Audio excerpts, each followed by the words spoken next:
So, Tech, how does it feel to be one of the only people in the world who likes movies anymore? Well, so we're gonna start. Yeah, sure. Why not? Hello, I'm Tectonic, and this is my fellow runner, Discount Gumshoe. We're jacking in. I've just got finished jacking off. Now we're jacking in. And we're here to talk about one thing: The Matrix. What is it? What is The Matrix? What do we know about The Matrix? Bullet time. It's about the choice between the dichotomy between destiny and free will.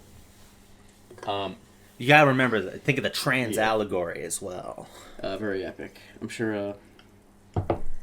Sure, there's a lot of opinions to be had, and we're already, I guess, late to the party. But I suppose that's a consequence of having a life. We don't live on the internet. So, you know. To answer your question, Gumshoe. To just sort of get this out of the way as soon as possible, so the people watching know if they want to listen, if they want to if they want to leave a comment on Reddit about how bad and stupid we are. Yeah. So, oh God, get it out. I don't even know what I'm. Well, I wanted to say just I liked it, but what is it? Yeah, it's The Matrix 4. Matrix Resurrection. Yeah. I thought it was kind of good. Good. I think that's about the best way you could possibly put it, is in terms of like what it could be. It was kind of good, was about as probably as good as we could hope for, considering when I heard that The Matrix was getting rebooted, I kind of had a horrifying nightmare about it. Yeah. I'll give you some air to talk while this fucking leaf blower goes past my window. So, all right, you can go rant first. Sure. So yeah, the idea of a new Matrix movie. Personally, I'm not as like old of a Matrix fan as most people are. I only watched like the first movie like 2 years ago. But it's one of those movies that just kind of like, the more I thought about it, the more I liked it. And I think I've rewatched The Matrix like 5 times, which is ridiculous for someone like me. I don't really watch movies. So I like that movie so much. So I'm like, I know everyone says they're bad, but I gotta watch the sequels. I gotta know. And, well, maybe I should rewatch them after watching this new one, but I'm going to lean still towards the opinion of they are not that good.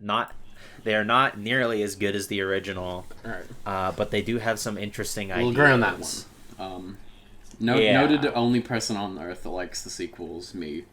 I think there's plenty of people that like the sequels. I know the opinion is sort of mellowed out, because I remember it was the. I don't want to say that, because people fucking, I was going to say it's like the Star Wars prequels, how people have sort of like mellowed out, and those now that like the new series has come along, and it's kind of like you appreciate that, like, as like weird as they are, and as like how much they lost touch with, like, at the very least there's still stuff to like in them. At the action never got bad. The set pieces were still like great. It still has like an artistic vision. Those movies still look like fucking gorgeous. Like the special effects work, it's all like 1/4 scale miniatures. Everything like looks great.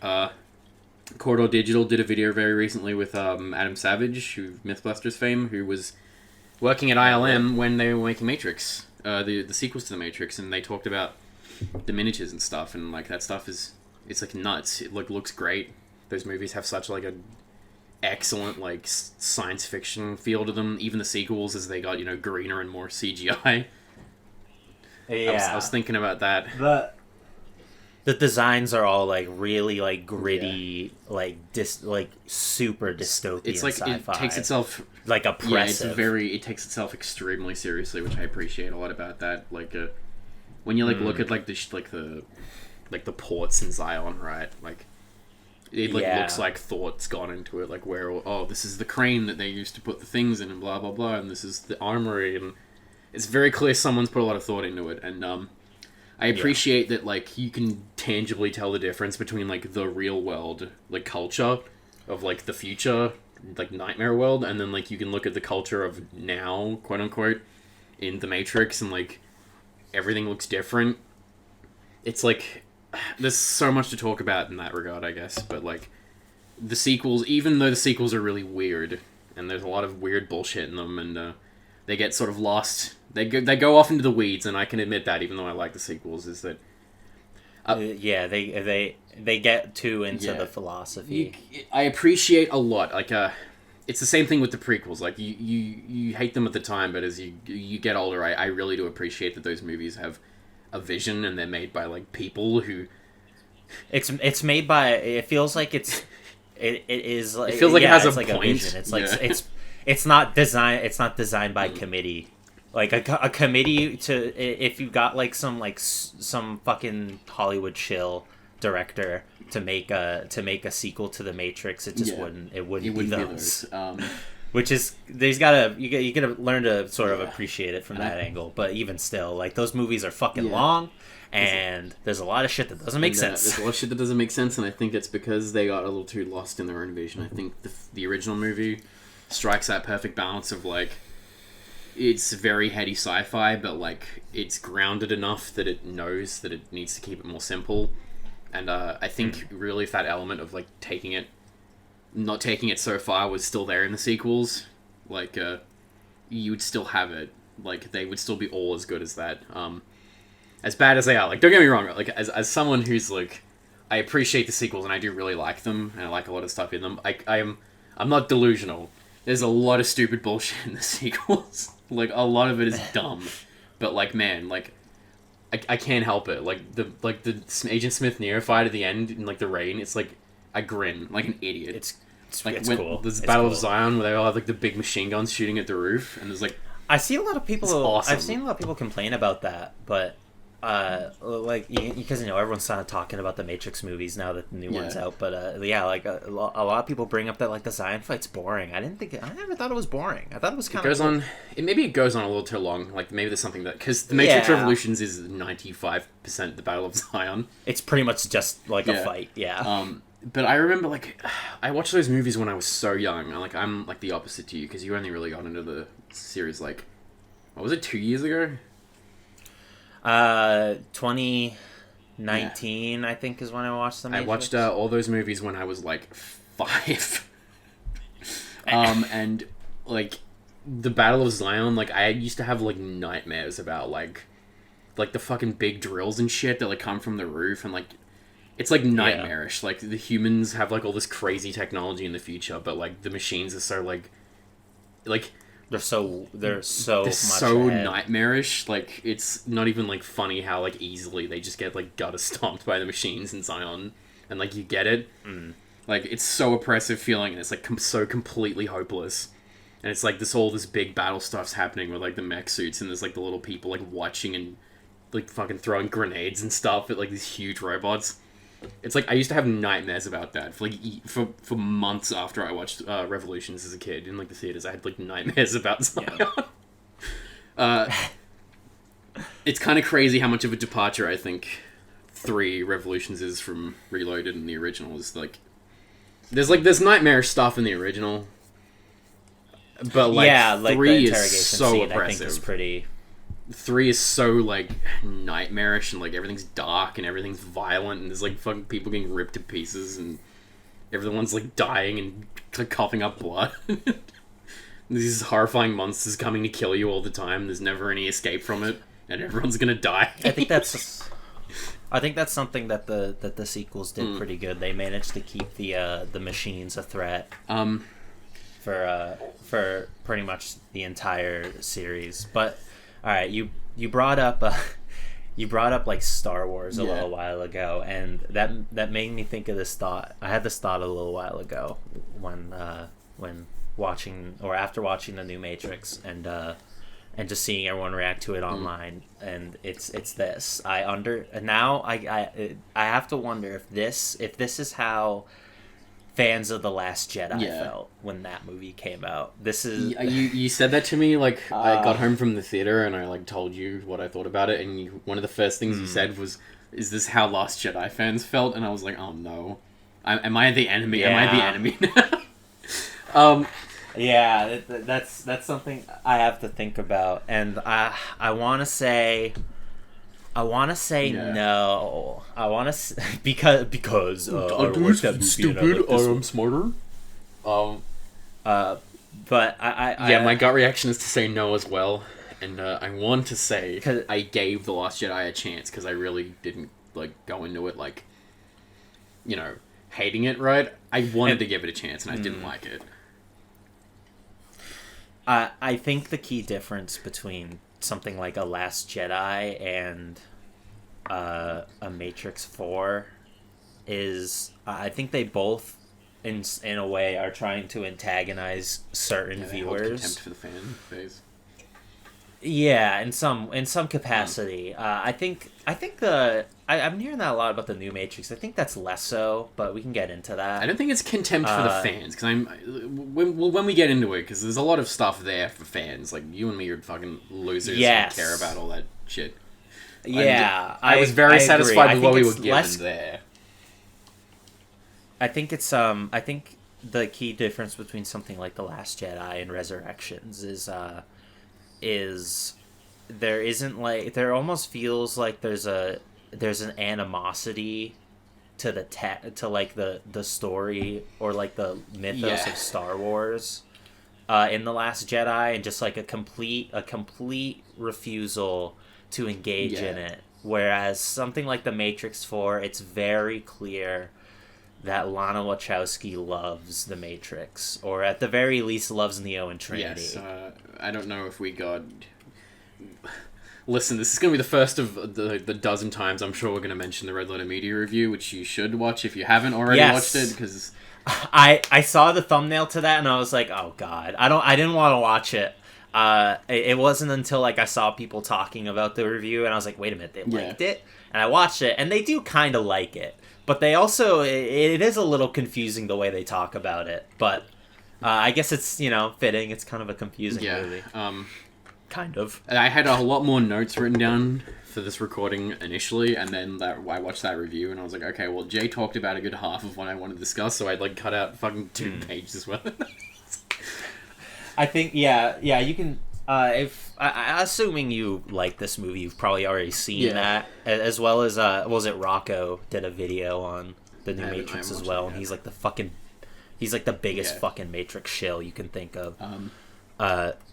So of course he liked it, but it's not a very well liked movie. It's like I think Jay's right when he says it's not as bad as people are saying it is, but it's not as good either. Because I've seen a lot of people just defending it. A lot of people who really like this movie, and I don't know if I that's really what's giving me the Last Jedi vibes. Is the people that are just like defending objectively bad things in the Last Jedi versus and like seeing the people defending like the stuff that's not good in like Resurrections. I don't think I think it's fine. I think it's fine to like both those movies. It's I don't know. I just I disagree. But it's I think Jay brought it up in the Red Letter Media review. But he's like, when he got that sense that like when he was like people started comparing it to The Last Jedi, and then my first reaction was, oh no, and I was like, yep. Like at the moment I was like, oh god, it's gonna be one of those movies, isn't it, where we're gonna have to fucking have an argument about it for 4 years until everyone's opinion of it mellows out, and then the response to it is like, yeah, it was okay. And 2025, 2026, mark it down, screen cap this video, and then come back and comment about how I was literally correct and predict the future. Thank you. It's do we want should we just talk about like the movie itself? I think we did a lot of preamble, and that's sort of like my response. I like talking about the sequels, and I suppose we'll break it up in like we'll talk about like the movie itself, I guess, and then we'll talk about like what it's trying to say. So like 2 separate things, because I got notes for like what I like about it as like a film and what I don't like about it as a film, and then like what I like about it as a Matrix fan and like what I don't like about it as a Matrix fan. So, do you want to start with it as like, this is a movie? What do you think about it as a movie? Removing the Matrix from it entirely. What do you like about it as a movie? I think this movie is completely impenetrable unless you give a fuck about the Matrix. Yes, I also have that in the stuff I like I don't section. know. Yeah, that's kind of a double-edged sword, right? Cause I like how Lana is not only not ashamed of 2 and 3, she hates you if you don't like 2 and 3.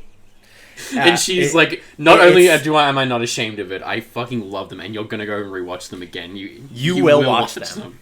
And I was like, yes. Let's go, Queen. I dragged 2 of my friends to this movie.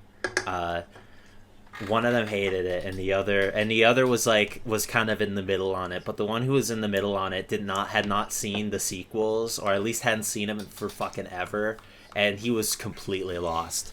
It's a movie that this movie cannot stand on its own. And maybe it doesn't have to, because it's a fucking sequel. Hot take. It's okay to make sequels. You can just make a sequel. It's okay to be like, watch my previous movies. And I'm glad that it's not completely throwing the sequels or any of the extended universe shit under the rug. That would have been so easy to do. I'm sure it came up in the board meetings. That's the coward's way out. They made those movies. Now you gotta deal with it. Super quick tangent. Game came out. A little video game you may have heard came out recently called the Halo Infinite. I was thinking about this too. That game is the third after a pair of much like Matrix is succeeding to very not popular entrances to the series that a lot of fans really didn't like. Halo Infinite took the opposite approach to the Matrix, where it's literally retconned everything to the point where all of the characters from the last 2 games die within the first 5 minutes on screen, which is kind of really funny, but it makes it really awkward because I was thinking about that, where in Halo Infinite you're sort of spending the entire time catching up. Oh god, we have to write an entire story from scratch, and we've got 10 minutes to do it because we're writing, we've got to get this story started. And it's very awkward. And in a sense, it would have been very easy to do that with Resurrections, where it was 2 and 3 never happened. This is what we're doing now. It's don't those movies no one likes. Don't worry about them. So I think it would have been very easy to cut them out, and I'm glad that they didn't. Yeah, but maybe that's because I like Reloaded and Resurrections. I feel like there's even a couple nods to the fucking Animatrix too, because they reveal that the humans and the machines have sort of come to work together. Yeah. That's sort of something that's established in one of the Animatrix shorts. I do. Which I was kind of oh shit, okay. A lot of the stuff I like in this movie is stuff that all the world building and everything in this movie I think is all good. Yeah, I think it all absolutely. Tracks. It makes sense, and it's interesting. It intrigued me, which was something that I think Jay pointed out that he was bored out of his mind about. But I like that. I was thinking that too, because Mike also said that in the Red Letter Media review, where they don't give a shit. And they also did say something I don't know, I get the feeling Matrix fans probably really cared about that stuff. And I was like, yep, that's right, true. But as a film, it's not not shot well. Here's the big, probably the biggest fucking problem with this movie is the action, right? The action is not. I would even go so far as to say the action is completely unacceptable. It's really, and I've seen a lot of people who are defending the movie or saying that it's not really about the action, it's about Matrix has always been about the action, and not only that, the Matrix has always been proud that it's about action, because it's always been inspired by anime and John Woo movies and kung fu and stuff. It's just weird to me because you can kind of say all you want that it's more about the message of the film and stuff, but I feel like you're saying it's not like it was a shame that it was an action movie. It was It was for better or for worse. It wasn't just an action movie. The Matrix is the action movie. Action movie. Like for better or for worse, it's always been like they don't try to hide their action choreography, and that works out really well in stuff like the Lobby Shootout, which everyone knows, which is iconic to the point where like it's fucking incredible. The fight with Agent Smith in the subway is like it's all a flat angle where you're just watching two people fight each other, and it like looks good. And it moves slowly, and you can see what's happening. And even into the sequels in Reloaded, the funny park fight with the 700 Agent Smiths, where 700 Agent Smiths, it looks like a PlayStation 2 game. Yeah. Neo on the pole. Yeah, it looks like Into the no, that looks way fucking better than Into the Matrix. It looks awful, right? But like they are so unashamed of it that they don't care. Like they show you it, even though it looks like shit. Like. It goes all never like they've always been like, no, we're gonna show you this like stupid action scene that looks like shit. The sequel, this new movie, it feels as though like the action is there to have it. You know, like it's like, oh, it's a Matrix movie, we need to do the action, but and I don't like that. I wish. It's cool, I don't know dude. if they were. Matrix. It's not like they were ashamed. Matrix is so fucking cool. But it just seems like that wasn't like, something they wanted to do. Right? Yeah, I was thinking that fucking fight on like this bullet train, right? It's like that should have been good. That should have been a really cool this fight. movie's like iconic fight, right? But like I was like watching it in like the theater, and I'm like, what the fuck is happening? Like, where are these? Where is anyone in this frame? I don't know what's happening. I was watching. I was like, oh no. I didn't have. There were a lot of times in this movie I was just like. Oh, I was like confused during like the bullet train fight, but like my like oh no was like in the factory fight where that was where I was like oh no. What was the factory fight it's again? when Smith shows up with the fucking Merovingian and the werewolves, and he's like, oh yeah, in the weird abandoned wood building. They go, like, that is something I don't like. I know you can't like have it be like they have to use phone booths anymore, right? Because like, when was the last time you've seen a phone booth? Yeah, that's I think that's one of the only lore things that I'm just kind of like iffy on is that like there's really no tension anymore if they can just kind of like get out whatever like portals and stuff to like get out of the Matrix. Which is, like, I'm sure like listen, they had to do something. It can't like, be phone. It can't be phones. Someone anymore. was like I'm sure like because Lana's not like a fucking idiot, right? She's like she made the Matrix. Like she made Speed Racer. Like these are good. These are excellent movies.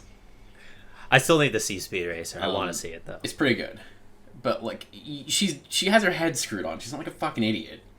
Like she was like, I can't have fucking phone booths. Where the hell? Like she was literally like I said. She probably thought to herself like, when was the last time I saw a phone booth? Like how the hell do they get out of the Matrix now? Like I don't even have a landline phone in my house because like who the hell? Why would you ever need one?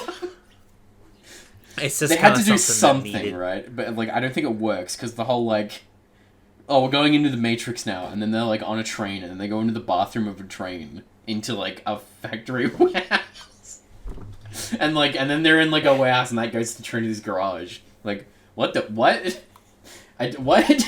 Yeah, they unlocked like fast travel. They like Skyrim like fast travel. Yeah. I did like in the bathroom where they're sending Neo. Yeah, that was cool. Where they were like, it's just a matter of perspective. Like, it's like, oh, okay, that's because that makes complete sense. Because it's like the Matrix, like the computer program in the Matrix doesn't care about like perspective. If you can, sure. Like if you just break its code like that would work. It's all a video game or whatever. Right? Again, it's another thing with the lore that I'm like, all right, that's cool. Maybe they should have done something with mirrors or something. I don't know. I just don't think the rolling portal idea worked, but that's also one of those things where it was like... Yeah, it was also...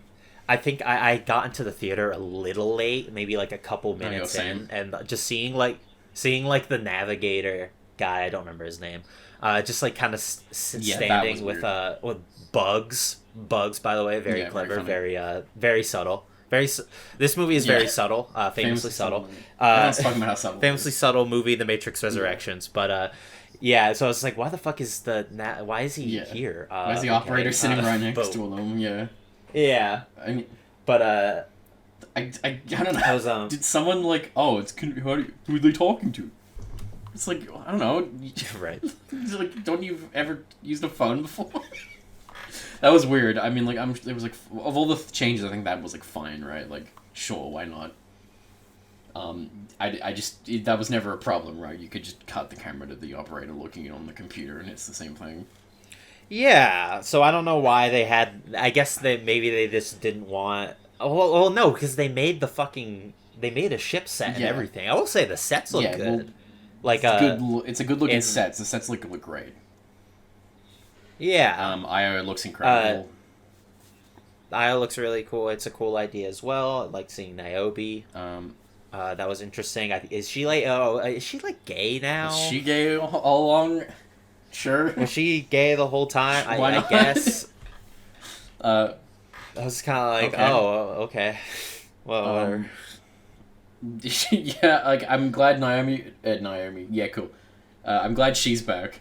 And I'm glad that was like another moment. I was just like, I felt vindicated because I just finished that review of. I was thinking the same thing. I was in the theater like, man, Tech's probably fucking smiling ear to ear. He's like, I know who that is.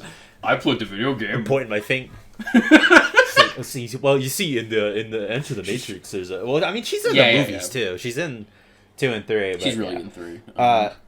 That makeup to make her look old was really awkward, though. I thought it was looks fine, but it's kind of like she's like her acting old is like really awkward. Yeah, well, it's just kind of like it's like that classic thing where like you age up a character but you don't change how they act at all.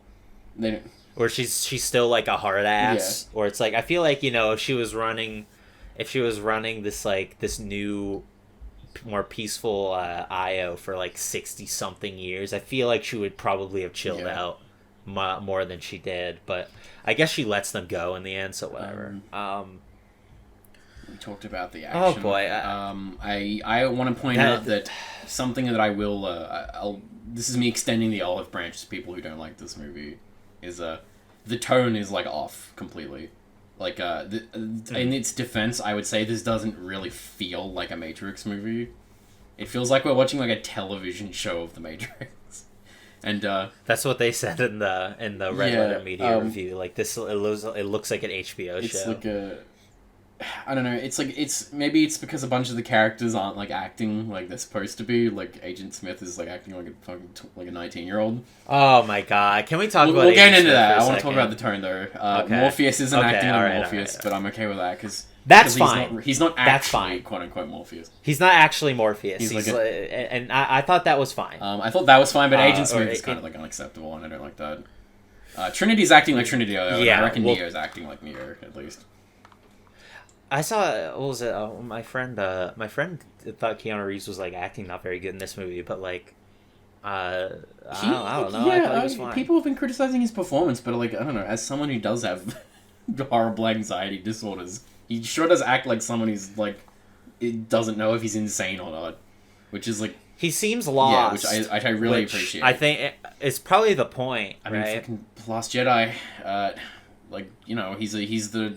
This is not like. Yeah, I know what I mean, but like it's the same idea, right? Where like Luke's like he's the wise and like old, he's like lost his way, sort of thing, but like in a different. I think it's handled. Yeah, it is kind of similar. Like, cause it makes complete sense where it's like he's been gaslit for like fucking 60 years, right? In Matrix time. Jesus, I like the beginning of the movie, or like maybe like the first and a little bit into the second act. I honestly wondered if they were like they were doing a really good job of like fucking with my head. And I think that was a really good idea, or like a really good way to take it. Because for a bit I wondered like, are they? Yeah. Is this like a complete? Because I feel like Lana would have completely fucking retconned all of the Matrix. She has the fucking. She's got the chutzpah to do that. If she I was like, she would do this if she wanted to. She would just fucking say, "Yep." Say all of them. Say what you want about this film, Gumshoe. Yeah. Say what you want. This film's got chutzpah. It's got chutzpah. Yeah, it's getting a 1, dare I say. It's getting at least a 1 out of 10. It's getting that one. And that one point is going to its chutzpah. Yeah, it's carrying it all the way. Shoutouts to our operator of our ship, AJ. He's monitoring us right now. That we're jacking. He's. Yeah, I really appreciate that. Is that like, because I was thinking that like, she would do it if she really wanted to. Like, this could be like what the Matrix is now. Like, yep, those movies never happened. They were a video game, and actually, the Matrix is a double Matrix thing. Because that's always been a theory, right? That they're in this multiple layers to the Matrix. So like, it would make sense, quote unquote, for her to do that. But so it really was working because I was like, what the fuck's going on? Like, everything I know about the Matrix is like in question now, which I thought was a really clever way to take that.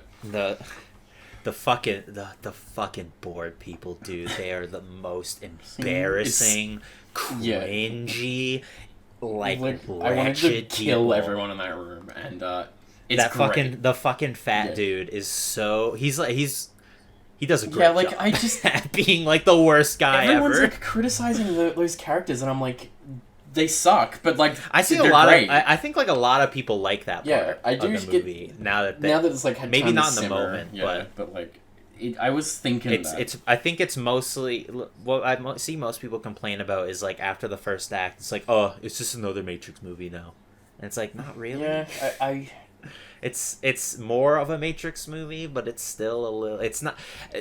I've seen people saying that like likening this to the fucking like Force Awakens or like Ghostbusters, and this is not that. It is. You are being completely like dishonest. You are like either you're being Afterlife is like unwatchable. Like, this is nowhere near that bad. Like, come on. I know people don't like this movie, but I mean, like, come on. Maybe watch them side by side and look me dead in the eye and tell me that you're like, oh yeah, they're the same movie. Like, this one feels like it has something to as say. opposed to Ghostbusters Afterlife or 2016 if you want, where it's just nothing. Yeah, I did like the start of that. I'm trying to think of what else. Maybe it was the camera. The digital camera looks like bad. Just how this movie looks is like wrong. And I think that like that contributes a lot to like the tone feeling off. Is that like we rewatched the first movie like really recently, and that's all shot on film, right? And it's like it's gorgeous. Yeah. It looks so good. Every frame, so much. Get the 4Ks, baby. Get the 4Ks. It looks really great. This looks. All the frames have like this texture to them. Like the light is like working really well. You can see all of Lawrence. Yeah, I was gonna make the same joke. You can like in 4K, you can see all his acne scars. You can see the light. I don't know. There's something about how film cameras handle like light. I will say I saw this new movie in IMAX, and I did think it looked. Yeah, it does look good. But it looks clean, and I don't know if that works for the Matrix. There's like this is another great digression. Do you know like Captain Disillusion, right? The YouTube guy? Yeah. He has like a video where he like famously makes like a snide remark that like you can't like, oh, no one can tell the difference between digital and film cameras, and like directors that swear by I can't remember what it is. After the recording I'll find it and tell you. That's crazy. But he's trying to make the point that like directors are like too attached to ego to like want to change like technology, and like there's some truth to that, right? But can you tell the difference between a digital camera and a film camera?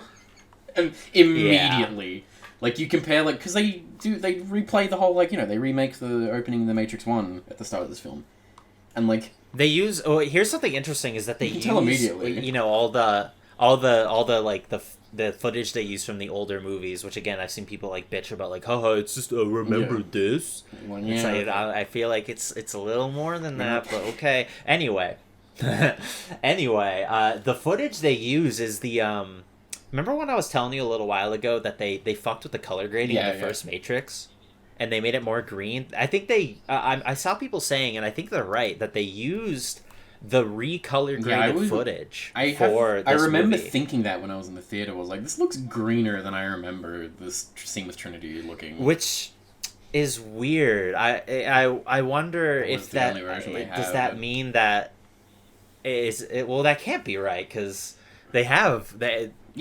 4Ks, so they could have used them. So it makes me wonder, like, does Lana prefer that version? That was that part of the meta thing where it's like all green? I don't know. But like I look at the I have a poster of the original Matrix in my room. I'm just looking at the poster itself it's like gray, right? And the logo is is white text with blue like after image shimmering Yeah. on it, like the logo for the Matrix, and it's only like that for the first Yeah. movie, because like all the other ones, like, oh, it's green. Yeah. Because that's the Matrix text is of the green. Matrix. Yeah. So I guess that might be like a retcon, maybe. I don't know.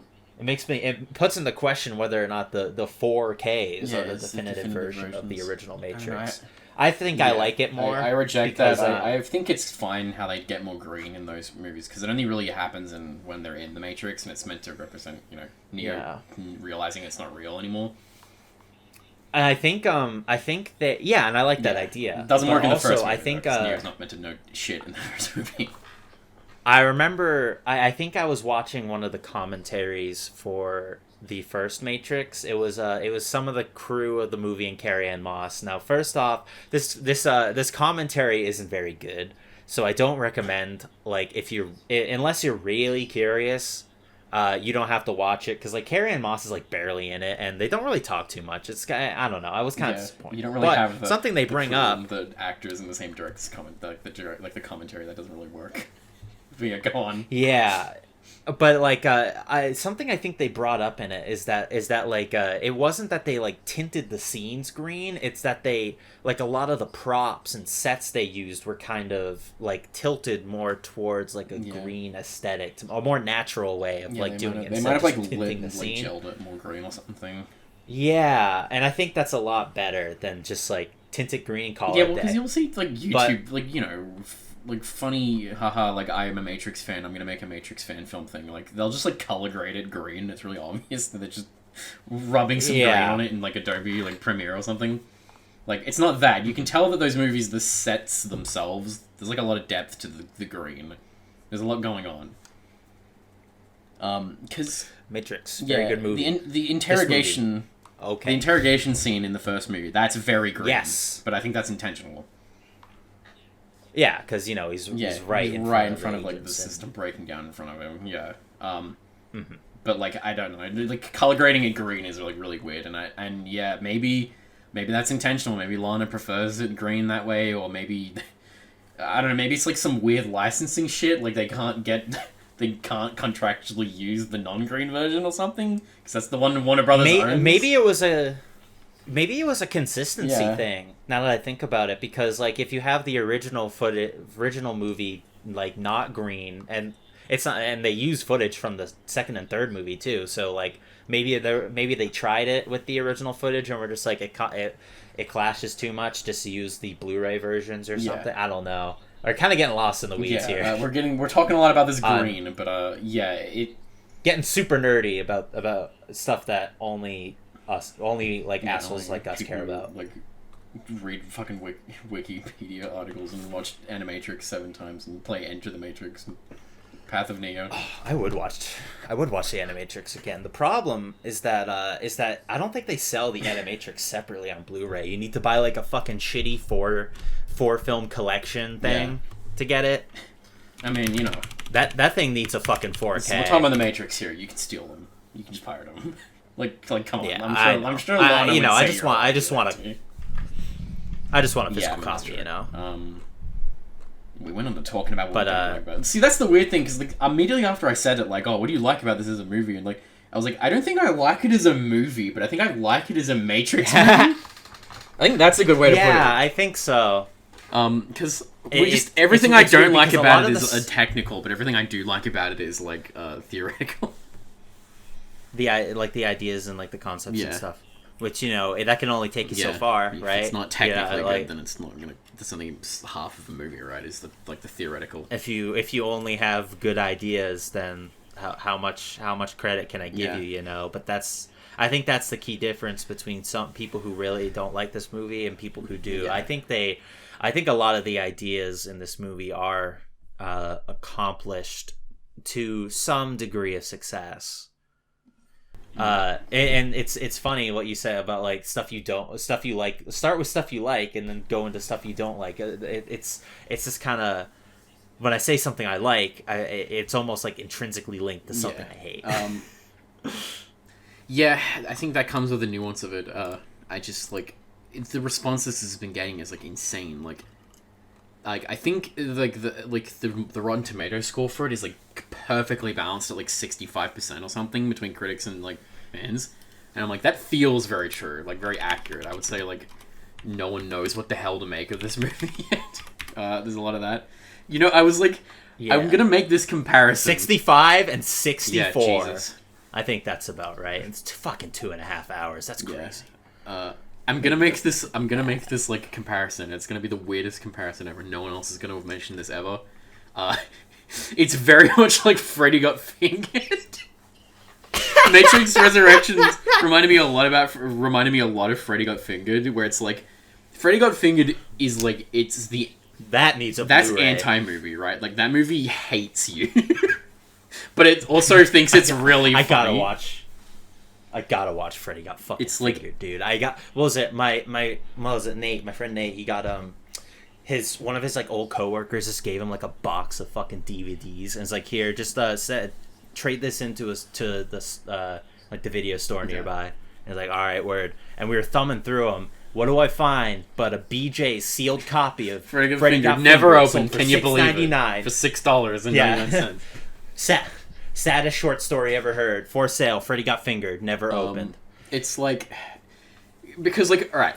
So that's it. Yeah, man. Freddy Got Fingered is another movie that's like, that movie is about itself. It's a movie. It's a meta. That movie hates you. Like, it's meta. Like the idea, like technically speaking, Freddy Got Fingered is unacceptable. It's like horrendous.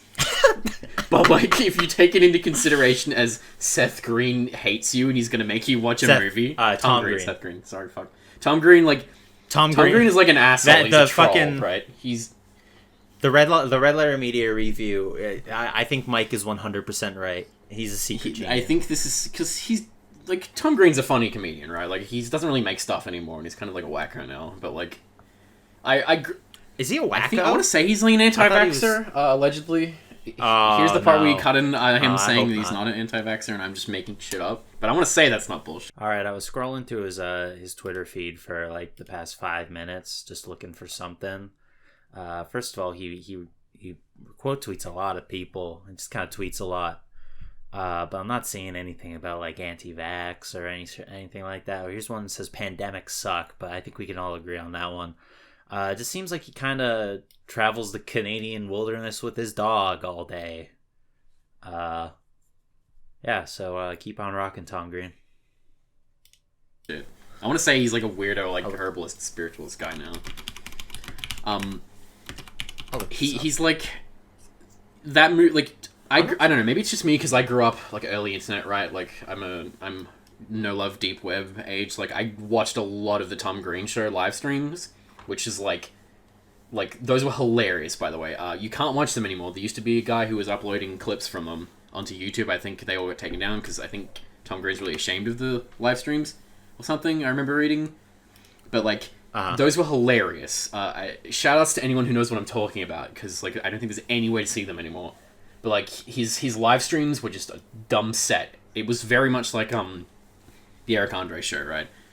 Like he's he's a predecessor to all of those. He's very internet comedy, and like you can like this me watching a lot of like the Tom Green Show like live streams and then going to watch Freddy Got Fingered. Like I got it immediately. I was like, oh, the joke is that this movie is like awful and he's making you watch it and he thinks that's really funny.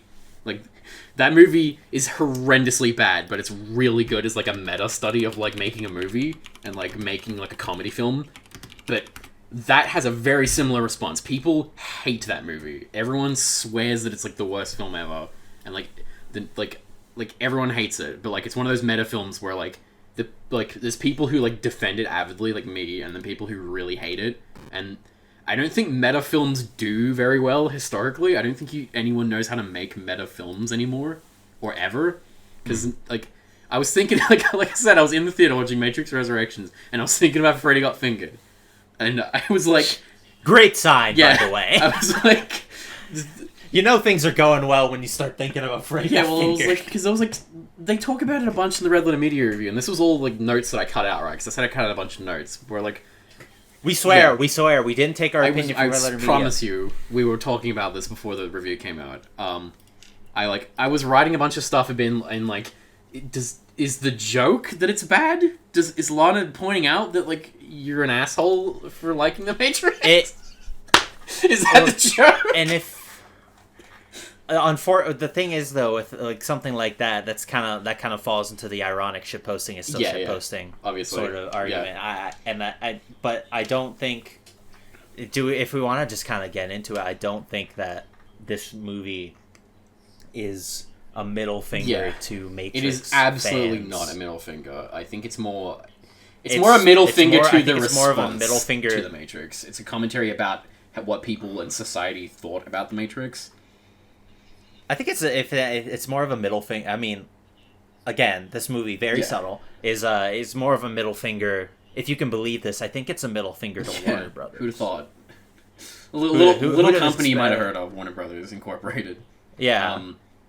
Wants to make this movie with or without them. They're gonna make this game with or without you, Tom. When he said that fucking line, I was like, okay, it all makes sense now. This all makes sense now. Yeah. Did you get it? Do you get it? It's very subtle. I saw a tweet like a little bit before I saw the movie where it was just like Lana Wachowski was sick and tired of people misunderstanding the Matrix, so she decided to make it as unsubtle as possible. I remember that. It's like that sounds right. Very true, because I was having a discussion about this with another friend of mine who was like, well, I didn't like how like not subtle it was, and I was like, in Lana's defense, the last time she wasn't subtle, you ended up with like neo-Nazis using the red pill as like completely misunderstanding like the point. So this movie is very much Elon like Musk tweet here. Insert the Elon Musk tweet here. Like people, they were subtle. Those movies were very subtle with their allegories because that was kind of the point. Because those movies were about a lot of things, but like people are dumb, and like a bunch of people who are assholes turned it into something bad. So I think this movie's very much like. Oh, Jesus Christ. Fuck both of you. You can just take this screenshot and this should just be the poster and then put Matrix Resurrections beneath it. Well, that's Lily, but that is very much the mentality I think Lana was going into this with. Like, and I shouldn't say that because there's that quote floating around that she made this because like she's trying to like grieve about her family dying and she found a lot of comfort in Neo and Trinity like being alive again. So like, is that real? I don't know. I don't think it's even been confirmed yet, even though people are looking into it. But it would make a lot of sense. Because, I mean, even if it's not true, it's very clear that, like, Lana and Lily both really love The Matrix and it means a lot to them. Otherwise, they wouldn't have spent fucking 7 years working on this fucking project and spending millions of dollars to make it. That would make a lot of sense, is if it's purely done for her. Because this film feels very much like her taking back The Matrix for her and her sister. Like, this belongs to us, and don't you ever forget it, that we can make this and we can destroy it just as easily as we made it, which I appreciate. Always hold contempt for your audience. Very good, very based take to be as an artist.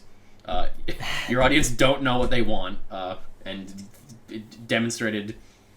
Here's the thing on Reddit we've been laughing about for a week.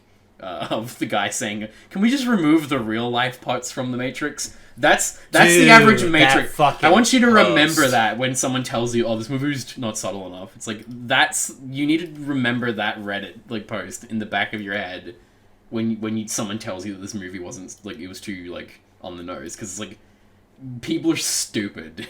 People are really dumb and they don't get it. So you have to be this blunt, otherwise like no one gets it. There's a lot of discussion about the meta happening here. I suppose I'll slip in, because like I said, I don't think Lana hates Matrix fans, like people are saying. I don't think this is her giving the middle finger to Matrix fans, because we'll get into it. I really think it's more, she more hates... the response to the Matrix. The people in Hollywood who just like make a new Matrix. It made us a lot of money, make another one. The dichotomy between destiny and free will. That kind of person. And she hates Elon Musk. And she hates neo-Nazis. You know, that's who I think Lana Wachowski's giving the middle finger to. Because the stuff that's in here that's Matrix deep lore is, like, excellent. So I don't think she hates us. I think she hates Elon Musk. I think even if you even have like something nice to say about the sequels, All right, here's the thing. I don't think this. I can't be too like pissed at this movie because I feel like it didn't leave The Matrix in a worse place. Yeah, I think that's a big thing to take away. It left it, you know. I don't think we're worse off. I think it's all like all the stuff that all the like the lore and stuff added. I think works mostly. I like that. You know, it's just kind of whether or not that quote is real, where she talks about like how it is comforting to just like, you know, they can just be back. Trinity and Neo can just be back. You know what? Fucking she's fucking that quote is right. It is kind. She can be cool. Back and she can be a girl boss and fuck it. We can just turn the Matrix into rainbows and sunshine. Like fuck it, why not? Sure. All right, it's time to talk about. Let's talk about that fucking final. Let's talk about girl boss Trinity. Here's something. All right, so first off, let's. I want to get this completely like straight out from the point. It's good. It's fine. It's literally fine. It's literally fine that the way I read the scene where like Trinity when I saw this I'm fucking scatterbrained, dude. When there's so much to say. I still have so much more to say. At the very least, you can say that this movie gives you a lot to chew on. The scene where they jump off the building and Trinity flies and Neo doesn't. I could just fucking see. I could see the tweets, right? Ben Shapiro's like thumbnail for the video. The MRA, like the fucking quartering video, where it's like feminists ruined the Matrix with the fucking soy pug face and the fucking God. I saw the same thing. I was like, oh God, here we go. It's like, oh, because like I get it, like, and you get it, and anyone who has a brain gets it because it's fine. But like I was just like, oh, yeah, it's here's how I read that moment. It wasn't like Neo is no longer the one. It is Trinity now because of feminism. It's that they are both the one. That's always been the case because. Too. And here's something that I think they fucked up in the Red Letter Media video. How they're just like, The Matrix is a love story now. Yeah. It's like, no, you... Like, Jay, no. Oh, Jay, you sex The Matrix pervert. was always a love story. It was always a sappy, stupid love story. Even in the first one. Because it was always about how they loved each other. And, like, Neo gets the motivation to go to the Machine City because Trinity dies in the third one. He's only the one because Trinity falls in love with him. Because that's her destiny, is that she'll fall in love with the one. Yeah. So it's like, she was always kind of like intrinsically valuable. That kind of sounds like a weird way to say that, but she was always important to the one. It's just now it's less subtle. Yeah. I guess it's less subtle because now she can literally fly and Neo can't. And that's But, like, it doesn't feel to me as if, like, Neo is no longer the one. It's more like he's always needed Trinity, and Trinity's always needed him. Because I've always been it's the same entity. And I like that. I think that's sweet. And it was nice seeing, Carrie Ann Moss and I almost called him Neo, and Keanu Reeves again. And, I think their chemistry together. I think it works. I think it's nice, and it seems like they really care about the Matrix. Yeah. I think because I don't know. It makes sense to me because if you watch those three movies, it's always just like Neo couldn't do anything unless Trinity was there. Like they're the same. It's okay that she's a girl boss. Like I know the running theme. One of the many running themes in this movie is that. Nothing is subtle anymore because I'm not allowed to be subtle because last time I was subtle you assholes ruined everything is the theme in the movie. It's and like she was always she has her own girl boss moments even in the first movie. Like the first scene of the fucking movie is her kicking ass being a girl boss. And she's the one who, when Neo's going to rescue Morpheus alone, he tries to be all macho about it, and she's just like, no, I'm commander of the ship. I'm going with you. She doesn't does it, and Neo makes it because she's there. If she saves him from the agents, she flies the fucking helicopter, and there's even.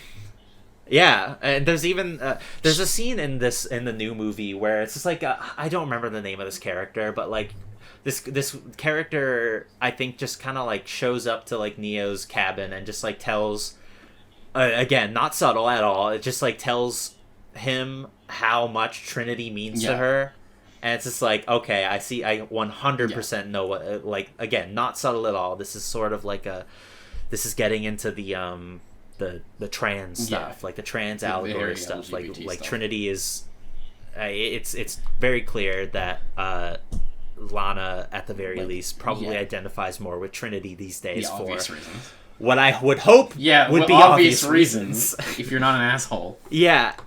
And that's fine. And I like that. Almost. It's but like the scene at the end where the analyst, again, also I think is a good idea. The idea of the analyst kind of taking over from the architect and just like, life is fucking a nightmare and a misery and everything sucks now. Like, oh yeah, that's definitely true. That's true, all right. Life sure does feel like a fucking nightmare. Life is a living hell now, but my freedom sure does feel within reach, but I can never get it. That sure is. Thank you, Lana, for being literally correct about that. But it's even I was like kind of rolling my eyes. It's like, can't you control her? It's like, I get it, Lana. I get it. But because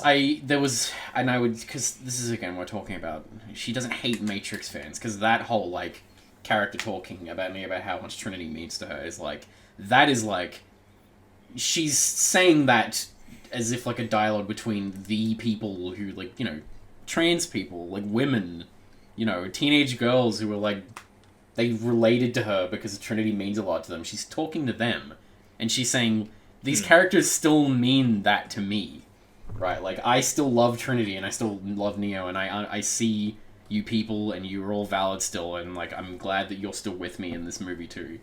Like, she doesn't hate Matrix fans. She hates you if you're racist. And the problem is a lot of you Matrix fans are racist now. A lot of you are neo-Nazis now, and she hates you. Like, let's be real about that. Yeah, they took the Neo part and went a little too far.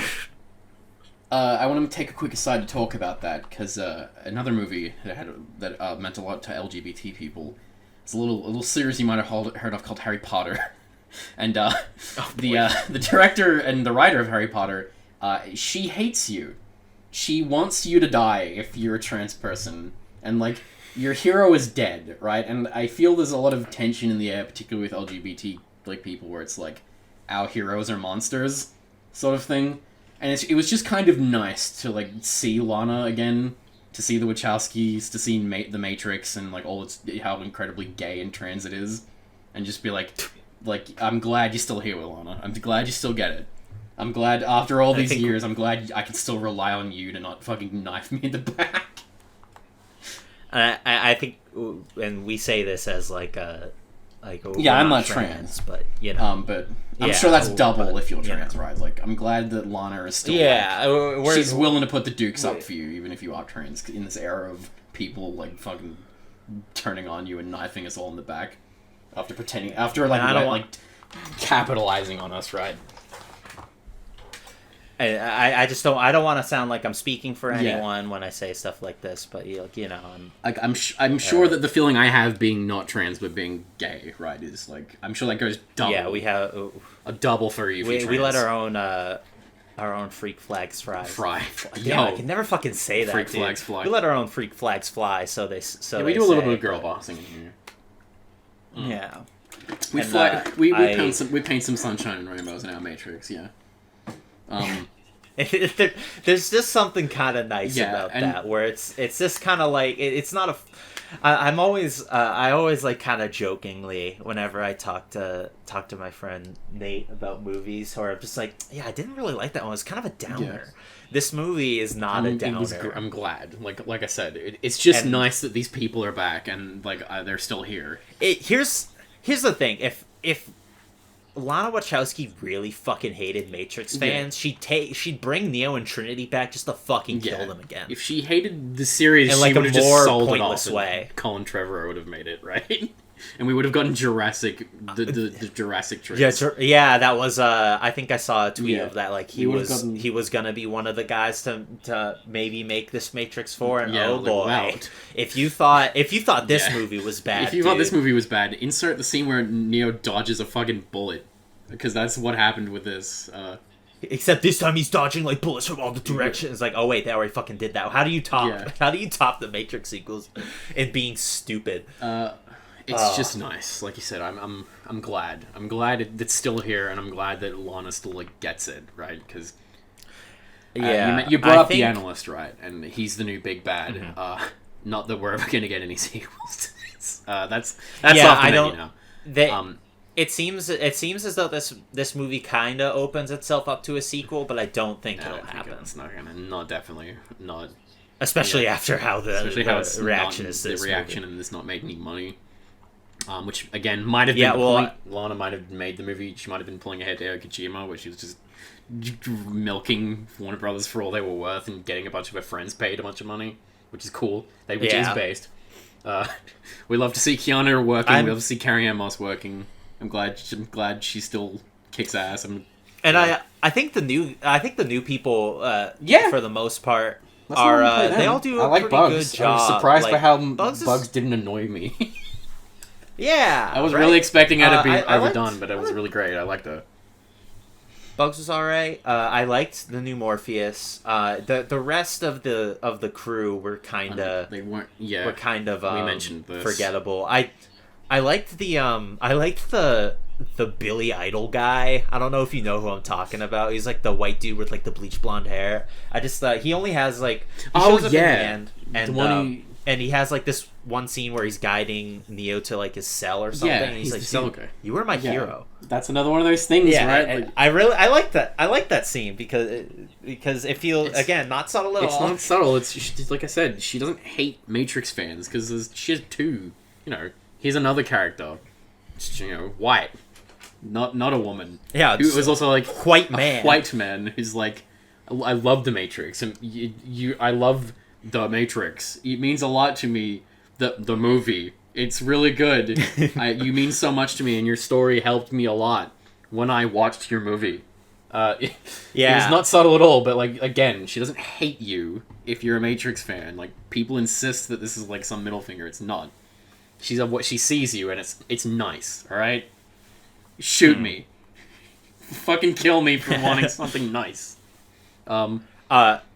You were saying something. Yeah, because because people are saying that it's like lost its touch. I guess I want to like get into a little digression here, sort of like wrapping up a little bit. I don't have much more to say, but I mean we can.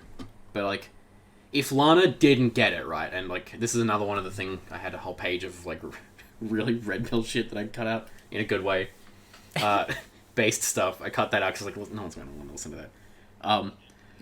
But I kept a little bit of it here, which is that like, if she didn't get it, if Lana and Lily was like would gigalibs now if they weren't like based anymore, like if they didn't get it, we would the analyst is a really good example of like Lana still very much understands it, right? Because fun fact, known movie to be not about anything. The Matrix is about society, quotation marks, right? Like.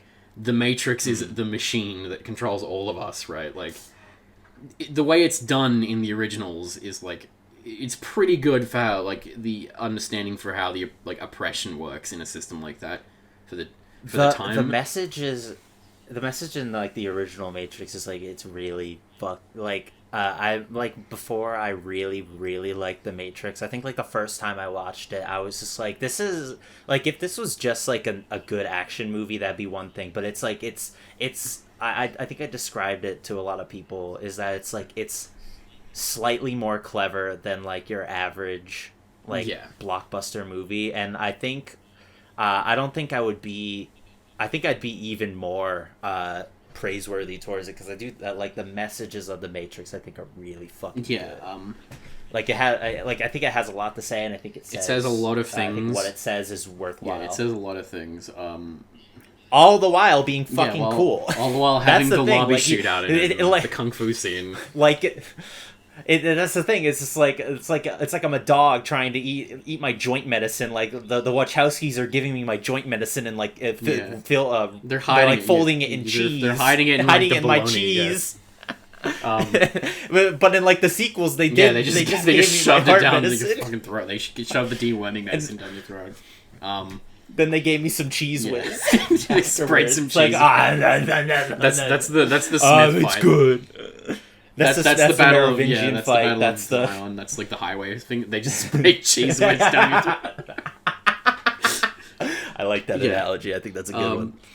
But if they had really lost touch, because those movies are about like, they're about the society, right? It's not the machine. The machines. Do you get it? The agents, the police officers aren't your friend. Do you get it? It's very subtle. They're all white guys. It's all very subtle. Yeah, but these movies were never about... It was kind of subtle. I mean, it was. I know, but like, these movies were never about nothing, right? Of course, as we all know. Yeah, famously. A famous series about nothing.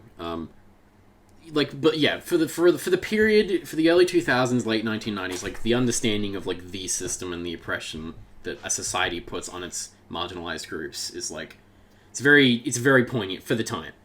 If they were out of touch, we would have gotten the same thing again. Like, the fact that the Analyst exists, and it shows that the system needs a new evil to control it, and the whole, like, idea of a fake, caring, loving face that, like, comforts you, but he's, like, gaslighting you the whole time, and then when you act out, like, he strikes incredibly ruthlessly, and he's, like, a psychopath. Like...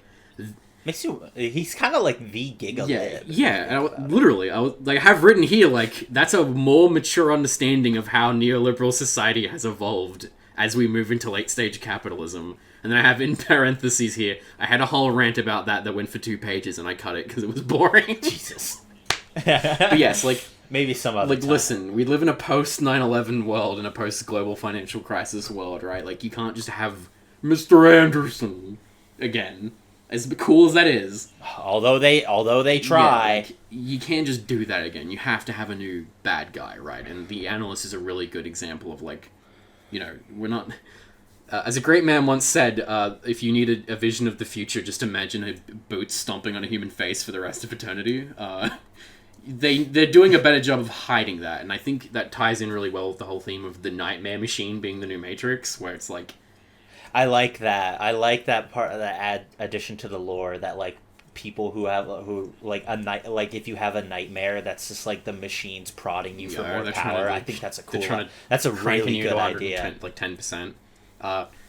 That's just like lore and stuff they just drop in like the old Matrix like willy nilly, and it feels like felt like it's always points been like there. that. It feels like like they didn't lose their touch in those points. Where they're adding stuff like that, it feels as though they did, or Lana didn't lose their touch. And and I guess there are other writers to this movie. Like I should say, was it David Mitchell and Alexander Hemmon? Let's not contribute to the auteur fallacy here. Yeah, of course. But yeah, like those, like the whole, like it's the Nightmare Machine ties in with the fact that society and how oppression has evolved into like capitalism it shows that like. This theme is still tied to what the movie is like about on like a meta level. It's still the same thing. Like it's evolved. It's clear. I'm trying to get at is that it's clear Lana knows what she's talking about, and she knew that like you can't just have the same Matrix now that like 2008 happened, 9/11, and this Snowden leaks, and you can't just have the same system. Like the Matrix has, dare I say, evolved since 1999, right? So if she really lost her touch, we wouldn't have gotten the Analyst, who's like a really good like villain who we're never going to see again because you people are monsters. Well, he kind of got beaten. Yeah, that was what I was.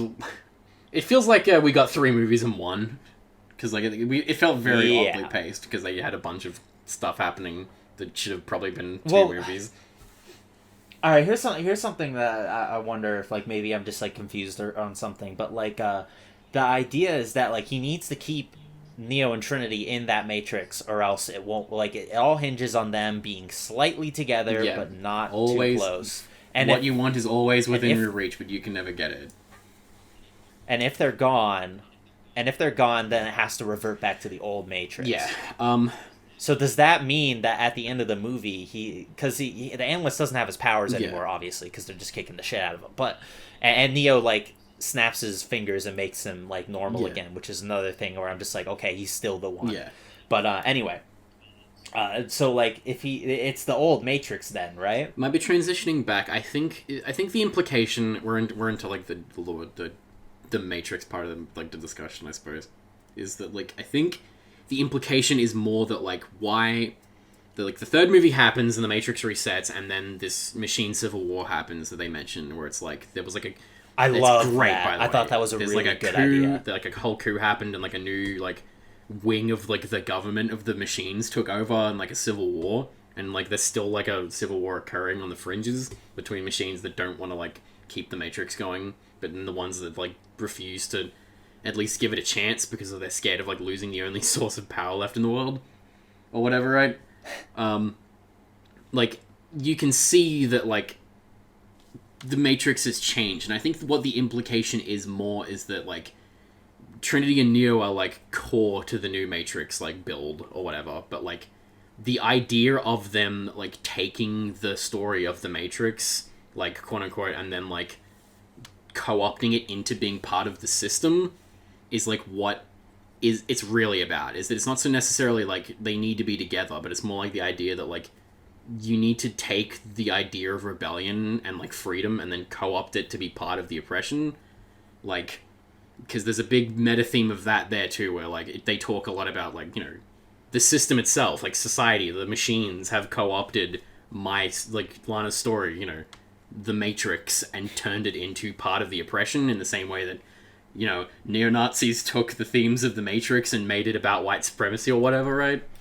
Like, that's a big theme too, and I get the feeling that the idea is more that, like, the Matrix itself has been co-opted by the analyst in this new, like, the suits or whatever, like, the new government of the machines to, like, keep the, like the system under control of, like, weaponizing it and turning it into this, like, nightmare machine idea where everyone... It's not just Trinity and Neo specifically, it's that everyone is put into scenarios where they're just... where what they want is within reach, but they can never get it. So it's literally everyone's trapped in a nightmare machine, which is just real life. That's just reality now. Every day you wake up, you're in a nightmare. So I think that's what's going on. I don't think it's necessarily specifically them. I think they're core to it, because I think their story had to be co-opted by the system itself to keep people controlled. And now that they've sort of reclaimed that, like, freedom for themselves, then the Matrix is going to start falling apart.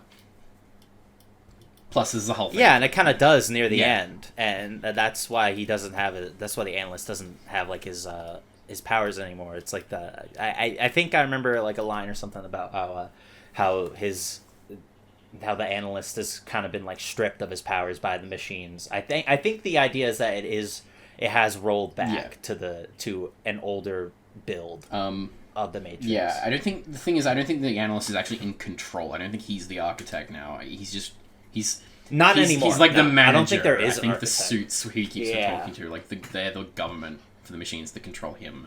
And now that he's sort of like lost control of his build, they're sort of like firing him, so to speak. Yeah. I liked all that Machine Civil War stuff. That's the kind of thing that's like, man, I wish we got an Animatrix 2 so we could have a whole 20-minute special about that. Can we please, Can we please have an Animatrix 2? I know all these fucking racists say they don't like this movie, but like, I want that. Like, I'll give you $50 for that. I want to see that. I think about the Animatrix like every fucking day. I would love another one of those, and I'm sure a bunch of Japanese studios would be totally down for it. I mean, they just did that Star Wars Animatrix recently, right? Like, I'm sure they'll be down to do it. Yeah, right. I liked all that stuff. You mentioned it too, like Io, like is the reason why Io has succeeded where Zion didn't. Zion failed. Because Zion was just as guilty of being trapped in the idea of like racism. Do you get it? This movie's aren't about white supremacy. Fun thing. It's about cooperation. The two races cooperating together makes a better society. Turns out that's what those movies were about. Did you watch the second Renaissance? Yeah. No. Did you miss the part where they gotta watch turned the Martin second Luther Renaissance King into a robot? It was really subtle. How did you like my movie? Lana, loved the new movie. I've got some notes for your screenplay, though. Could you... Yeah, here's another thing I think I saw people bring up is that, like, because you've seen Twin Peaks: The Return. Yes, I've seen some of Twin Peaks and I've seen Fire Walk with Me, and I haven't watched all of Twin Peaks though. I did watch a lot of. So you haven't? I watched Fire Walk with Me. I've watched a couple episodes of the first season, and I watched a bunch of the third when Mr. Rapsgog was watching them recently. So I think season 3 is probably like the best example of like something that this movie was going for. Yeah. Of like you watch Twin Peaks season 3 and there are a lot of moments where it feels as though David Lynch is fucking giving you the goddamn finger for daring to want more Twin Peaks, but it's all in service of something. And I really liked it. I don't think that this is not as good as Twin Peaks season 3, but I still kind of like it. I guess I should have gone something more deep than I kind of like it. No, I do get it. Like, but I kind of liked it. I get it because like season 3 is like a comment on like it is just as much a comment on like the culture of people who like Twin Peaks, and like there's a lot of stuff like that. Like friggin' like. You're gonna have to help me here. I've forgotten the Agent Cooper yet. He doesn't come back until like the last third of the season. Oh my god! That must have pissed off Twin Peaks fans like crazy. No. The last two episodes. Right, yeah. He doesn't show up until the last two fucking episodes. Until the very end, and it's like, oh, Cooper's back. The protagonist of my series is back. Lana, look, he's back, and then well, I'm not gonna say anymore. Yeah. But watch Twin Peaks. Watch season 3. It's really good. Is there anything else? Yeah, I don't... I'm trying to think if there's anything else I really want to talk about. Because there's one thing that has been brought up but not discussed at length, and that is something I think that we need to bring up before we move on. Okay. So I was watching Lord of the Rings yesterday, right? Yes. Go on. And Lord of the Rings, great series. Lord of the Rings, fucking great movie, by the way. Movies, yeah. Well, I only watched Fellowship, but there's this scene, like, halfway through the movie where we're introduced to a character. His name's Elrond. You may have heard... Oh, yeah. And, as played by Hugo Weaving. Hugo Weaving, the OG. My fucking hero. He is fantastic in Lord of the Rings, and coincidentally, he is also in a little movie series known as Matrix. You may have heard of it. You may have heard of it. He's great. He is a fucking gem. He's one of the best, just in general. Like as a side, he's just one of the best actors ever. He's also in The Matrix, and he plays Agent Smith, and he's great. And those movies would not be nearly as good as they are, or pointed as they are, without him playing Agent Smith. Because those movies, Deep Lore, Matrix Deep Lore, those movies are just as much about Smith as they are about Neo, because Neo and Smith are the same character.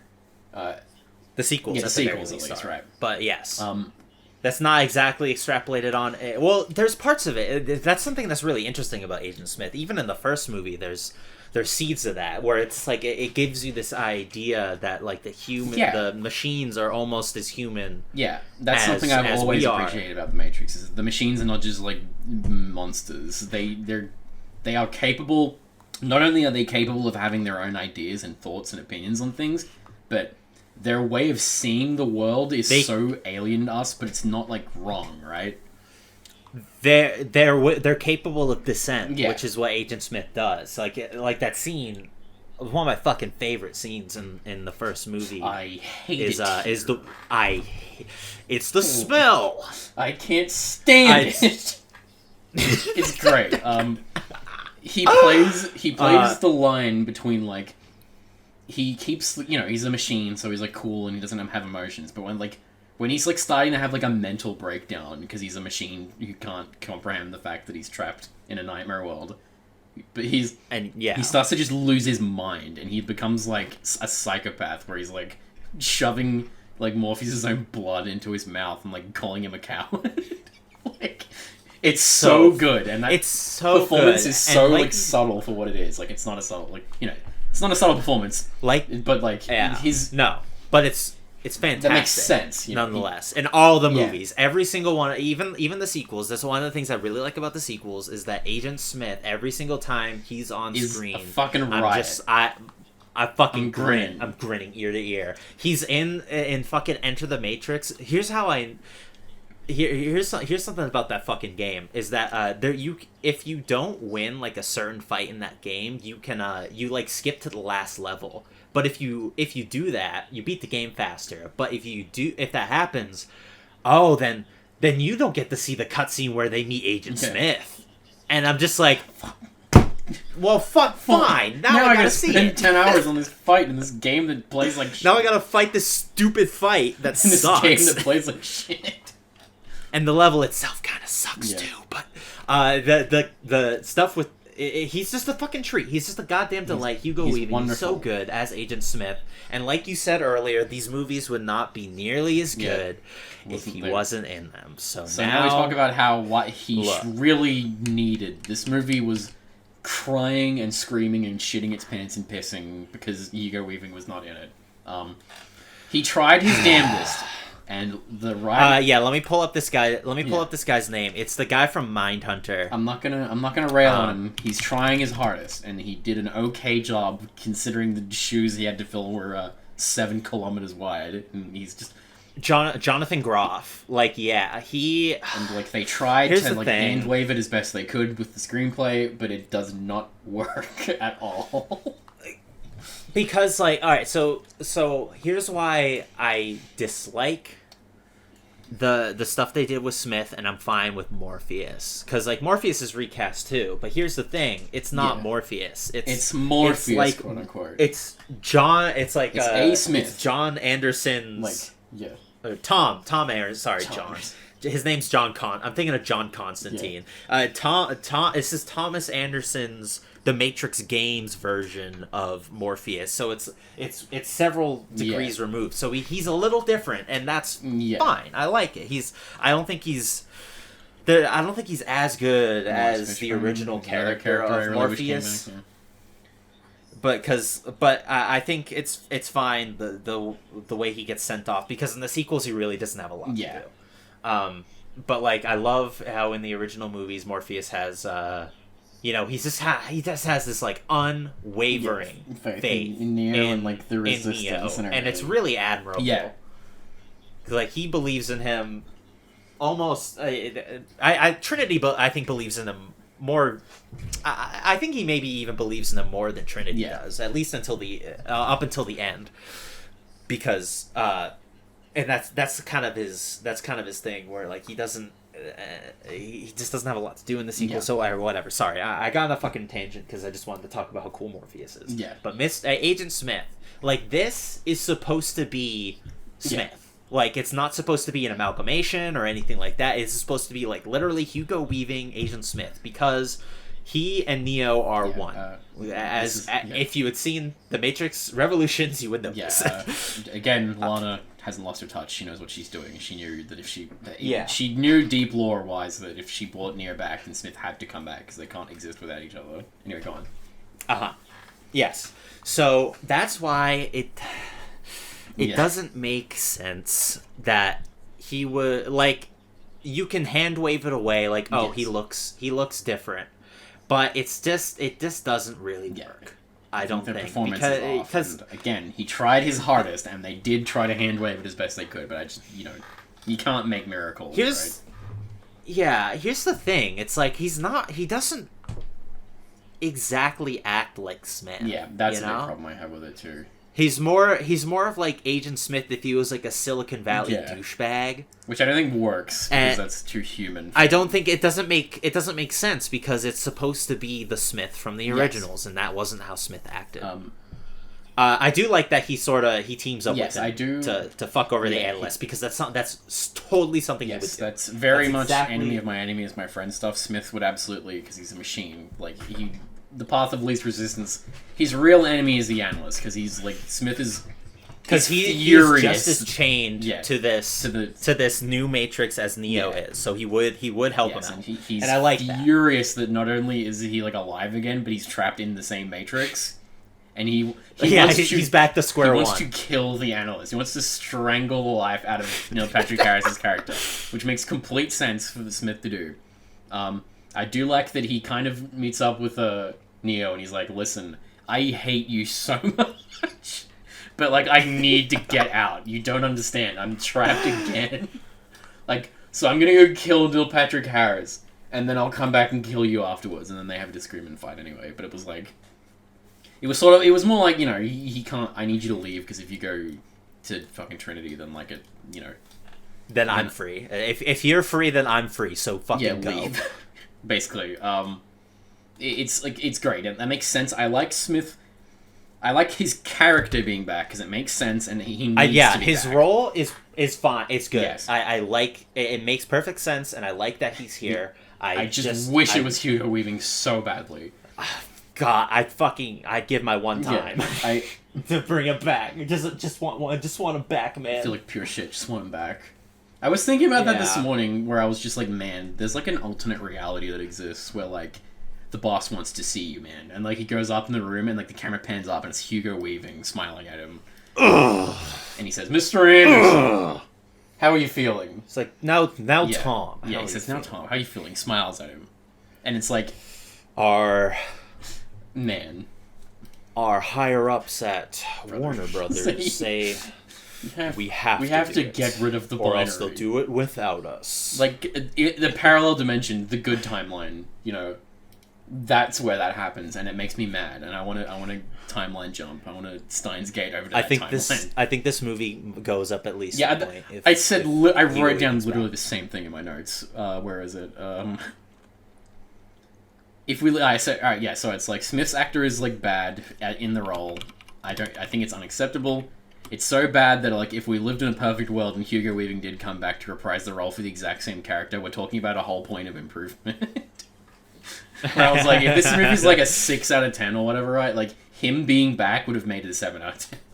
Just because I miss him so much in that role. Shoutouts to Hugo Weaving, who's excellent and everything. Shoutouts to him for being in Priscilla, Queen of the Desert, which is a movie about being super gay and super trans, and that he was an actor doing that role in a period where you used to get blacklisted from Hollywood for doing that. For making movies where you didn't call gay people animals. Shouts to Hugo Weaving for having a fucking pair of testicles and principles to do the right thing. He's based. I love Hugo Weaving. I love that, he's in the first Captain America movie, you know? And there's like that famous like interview or whatever where he's just like, yeah, this shit is, this MCU shit sucks. I don't want to be a part of it. It's bad.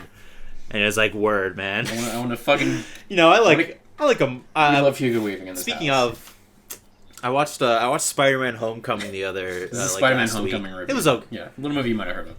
It was okay. Anyway, oh no, really don't have much to say about it. There's no dislike bar anymore. So you can say that. Yeah. Well, that wasn't the new. No, I didn't watch the new one. I saw the first Tom Holland one. And you know, it was fine.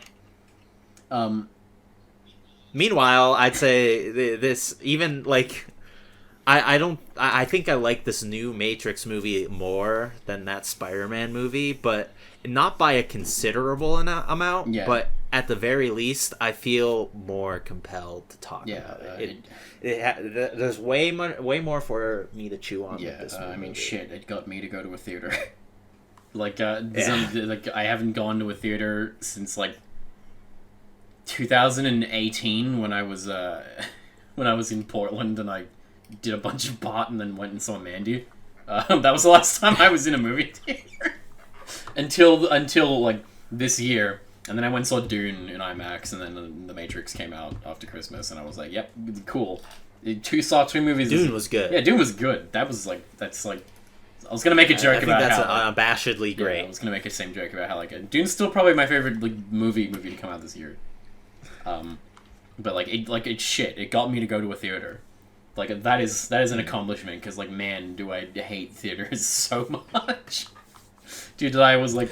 I like theaters. It's just that I don't want to go to theaters. I was like... until our world is no longer a nightmare. Until the Nightmare Machine in 10 years. Until the Sunshine and Rainbows Matrix starts. Neo and Trinity need to get on. I'll tell you what, my Nightmare Machine sure sounds like a fucking 65-year-old woman fucking eating... Wait, she was eating fucking, like, jam donuts and ice cream next to me. What the fuck? Like, what the fuck? Like, that was my experience watching The Matrix, was, like, me sipping on my little Coke, and my Coke Zero and ice, and, like, this fucking 60-year-old woman's, like, eating, like, jam donuts and ice cream, like, loudly, when, like, there's, like, a fight scene happening on the screen. And I'm like... well, you weren't missing much. I was just thinking about that, like... I mean, you got me to go to a theater, even though, like, every theater experience I have is miserable. They were never good. David Lynch is wrong. He's a hack. It's okay to watch movies in your own house, and they can be just as better, if not better, experiences. Yeah, but on your fucking telephone? Maybe. Get real, dude. Get fucking real. I watched Blade Runner on a train on an iPad, and you know what? I still loved it. David Lynch... I'll watch Twin Peaks. I will get around to watching Twin Peaks, and I'll rewatch Fire Walk with Me again, and I'll even watch Eraserhead again. But I'm gonna watch them all on my fucking iPhone just to spite you, you old bastard. You think you can control me? I'm breaking the machine, man. I'm breaking free. I'm jacking out. I'm gonna go. This is how we rebel against the machine, Tech. I'm gonna go watch find Twin Peaks on my phone. That's how I'm gonna break the machine. David Lynch he's a Smith agent. Yeah. Oh, by the way, the Rage Machine cover sucked. Ask goodbye.